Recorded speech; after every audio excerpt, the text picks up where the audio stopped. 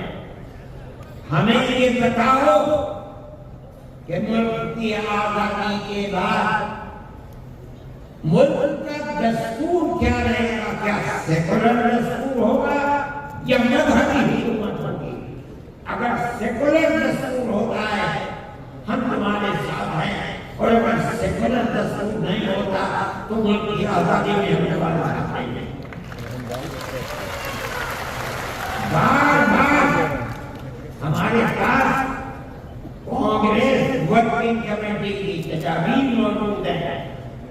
کانگریس بار بار اعلان کرتی ہے کہ ملک آزاد ہوگا تو ملک کا دستور سیکولر دستور ہوگا، ہر اقلیت کو اپنے مذہب کے اوپر آزادی سے چلنے کا اختیار ہوگا۔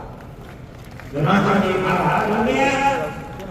اب ملک کی آزادی کے بعد ایک طبقہ اٹھا جس نے یہ کہا کہ کھیر مل گئی ہے، اب اسے کھانے کا وقت آ گیا ہے۔ انہوں نے کہا کہ ملک کی دستور ہندو دستور بنے گا، سیکولر دستور نہیں بنے گا۔ جب یہ تو ہماری کے لوگ تھے، مولانا کلام آزاد تھے کہ جب یہ علماء کی ورکنگ کمیٹی کے ممبر تھے،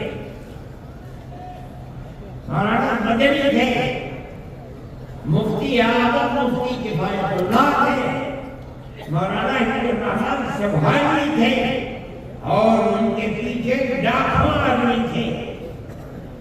انہوں نے کہا جو ہم سے وعدے کیے ہیں وعدوں کو پورا کرو۔ اگر ملک کی تقسیم ہوئی ہے اور مسلمانوں کو ایک حصہ دے دیا، تم نے دیا ہے، ملک کی تقسیم پر تم نے دیے، ہم نے جیتے کہاں ہیں، ہمارے گلوں کے زندوں کے ہاتھ میں، مگر ہم نے ملک کی تقسیم کو بند کر دیا۔ ہم سے جو وعدہ کیا تھا اس وعدہ کو پورا کرو۔ جو دستور کے اندر دفعات ہیں کہ ہر اقلیت کو اپنے مذہب پر چلنے کا حق ہے، یہ دفعات جمعیت علماء کی دی ہوئی دفعات ہے، مولانا ابوالکلام آزاد کی دی ہوئی دفعات ہے، مولانا مدنی کی دی ہوئی دفعات ہے، مفتی کفایت اللہ کی رکھی ہوئی دفعات ہیں، جن دفعات کی بنیاد پر ہر اقلیت ملک کے اندر ملک وہ حصہ سمجھتی ہے جو حصہ کوئی اکثریت کا فرق سمجھتا ہے۔ یہ جمعیت علماء کی تاریخ ہے۔ ہم اپنے مذہبی اعتبار سے دستور کو ہاتھ میں لے کر کہہ سکتے ہیں کہ ہمیں اپنے مذہب پر چلنا اور مذہب کو اختیار کرنے کا حق ہے۔ اس دستور سے نعرہ تکبیر، نعرہ تکبیر۔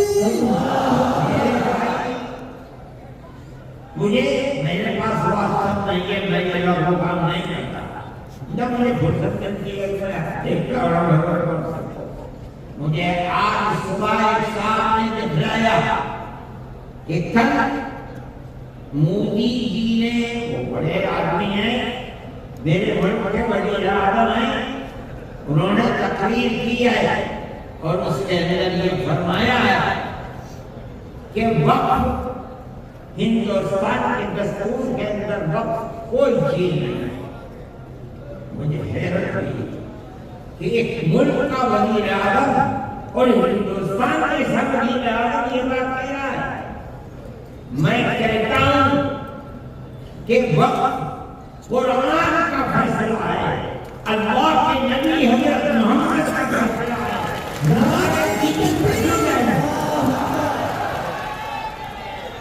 وقت کا لفظ نہیں آیا، لیکن یہ بات آ گئی 25 اور 26 دفعات کے اندر کہ اس ملک میں ہر اقلیت کو اپنے مذہب کو پکڑنے، اپنے مذہب کو چلنے کا اختیار ہے۔